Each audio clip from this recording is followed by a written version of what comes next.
Hi there, my name is Isabel Vallely, and I'm one of the managers at the George Hull EarlyON Child and Family Center.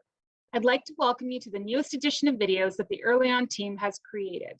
This is the second video of our parenting video series, with Candice Crolla hosting. This video is on how to support your child who may be experiencing stress. Candice worked in childcare for 3 years in Toronto before obtaining her early childhood diploma from St. Lawrence College in Kingston. She started the George Hull Centre as a student a little over 5 years ago and has been working with our children and families ever since. She has facilitated many programs throughout this time, playing a significant role, collaborating with many of our community partners, such as the 519 Splitterbug program, Read and Talk with Macaulay Child Development Centre and Early Abilities, as well as the Eating for Two program with the Rexdale Community Health Centre. Candice also works in collaboration with the George Hull Centre Community Clinic, facilitating an attachment program called Baby Love. She has been in education over 8 years in the role of early childhood educator and has also worked as a family consultant for a home child care agency. Candice has attended a number of professional development opportunities on kids and stress over the years and wanted to share some of her knowledge with our families and friends. We think that this upcoming video will be a valuable tool to add to your parenting toolbox. Hello and welcome to our Kids and Stress video. Today I'm here to talk about ways to identify, manage, and reduce stressors for our preschool children. Stress, it's definitely normal, and it happens in all of our day-to-day lives. It's our body's response to physical, mental, and emotional pressures. But stress, it isn't always a bad thing. Sometimes it helps to keep us on our toes, motivated, and interested in the things we're doing. But too much of that stress, like stress we don't have control over, can really interfere in the way that we deal with our day-to-day responsibilities and challenges. So what does this mean for our preschool children? Even young children have stress, and it's key that we are able to identify and offer guidance to help our children deal with these stressors. We want to try and relieve that stress if possible. We know when children are experiencing high levels of unrelieved stress, it can lead to behavioral difficulties. And when we are assisting in children and dealing with the stress, we are teaching them to build their own coping skills, which they will continue to use throughout their life. So today we're going to talk about two types of stress: everyday stress and chronic long-term stress. So what does everyday stress for a preschooler look like? I thought this picture fit the bill perfectly. She doesn't want to hear it. She doesn't want to see it. She wants it all to go away. Everyday stress for a preschooler could occur at home, at daycare, or even on the playground with a friend. Preschool children experience stress during a normal day, such as when they're being rushed out the door in the morning. Maybe they're having a hard time transitioning from one activity to another in the classroom, or it could even be a simple argument that they had with a sibling at home. These situations, they are all normal, and learning how to cope with them with our guidance is the first step to building those lifelong coping skills. Some other examples of everyday stress could be exposures to new situations, maybe the child starting a new kindergarten classroom, maybe they just moved and it's a new home. Maybe there's too many expectations or demands on the child. So we see this, maybe they're in school during the day, they're enrolled in an extracurricular activity, as well as learning a new language, and they're feeling a little overwhelmed. Maybe there's separation from parents. Parents could be away on a work trip, and children could be staying with relatives. Difficulties with peer friendships. So having difficulties making those relationships with friends at school.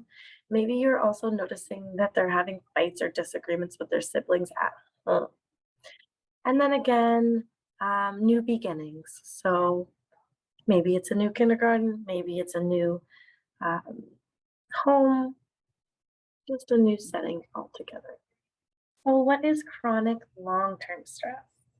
So chronic long-term stressors are unhappy or challenging experiences that really can affect our children for a long period of time. So what might that look like? So we might see conflicts between family members. Maybe there's a divorce or a separation happening in the family. There could be a serious illness or health concern. Maybe there's been a death of a loved one. They could be dealing with frequent moves, like we mentioned before, or maybe they are being bullied or harassed over time and having difficulties with those peer friendships. What are the signs that a preschooler may be overstressed?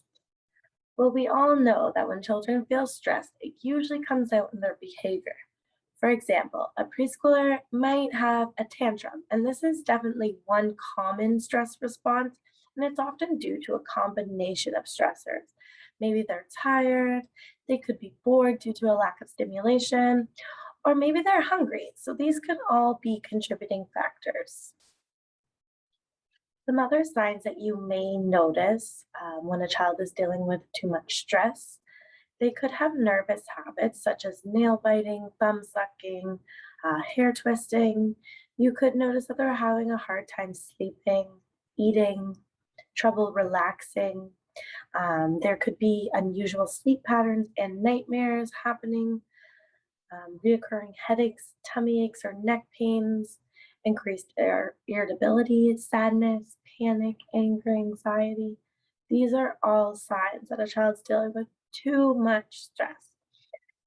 Maybe you might notice them overreacting to small situations such as yelling, crying, maybe they're shutting down. You could also notice an increased dependency or clinginess. And sometimes children will show high levels of energy or restlessness instead of low energy. So keep those are things to keep in mind and to watch out for. So how can we help our children who are experiencing stress? So the number one thing is talking about feelings. Children need to experience these normal human emotions so they learn how to manage them. And an important part of that learning is how to talk about those feelings. Another important piece is observing. Maybe we need to take a step back, just watch, observe. It might give you some clues as to what's going on, what's bothering your child.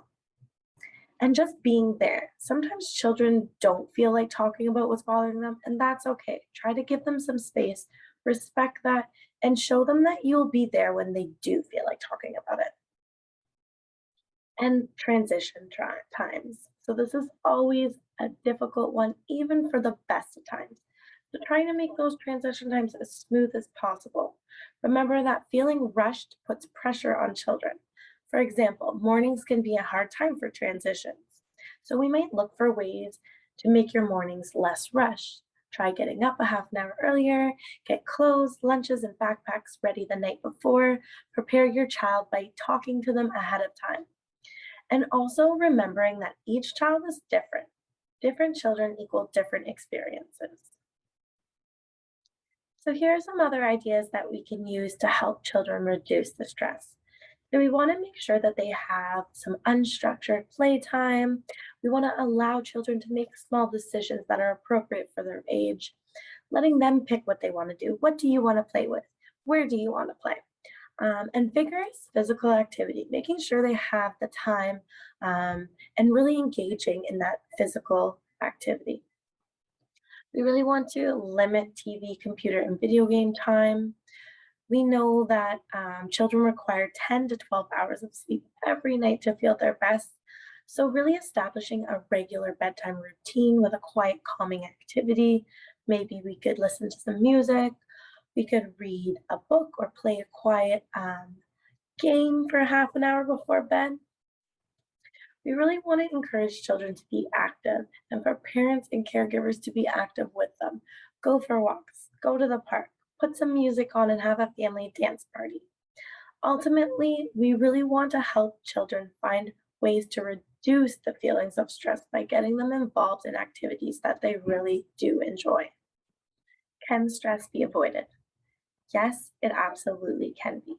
We really want to avoid situations that we know aren't best for young children, and we want to set up conditions to be more child friendly. For example, we know that children don't cope well with long shopping trips. So instead of leaving your child at home or cutting that trip short, maybe we can break that trip up, include a child friendly activity, or maybe we'll pack a snack and something to eat to avoid those hunger meltdowns. Just keeping in mind what might be stressful for your child and how to make it a little less stressful. And also remembering that some children are more sensitive than others, and they may feel a little bit more overwhelmed by stimulating situations. However, if your child is dealing with a situation that cannot be avoided, we want to try to minimize stress in other parts of your child's life.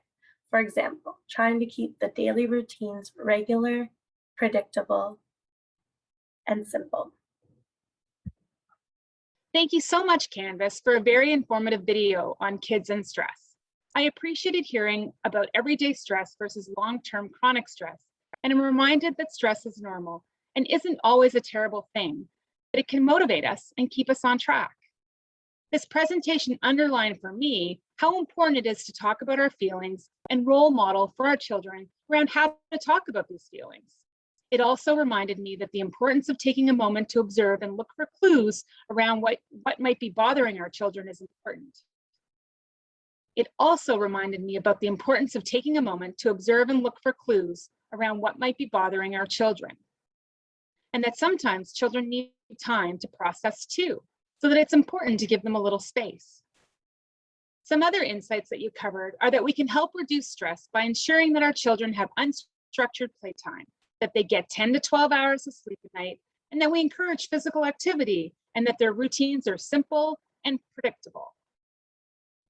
Last, but certainly not least, I'm also reminded that every child is unique and handles stress in a different way.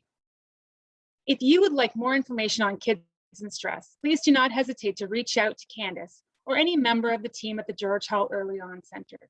Thank you, and we hope you enjoyed this video.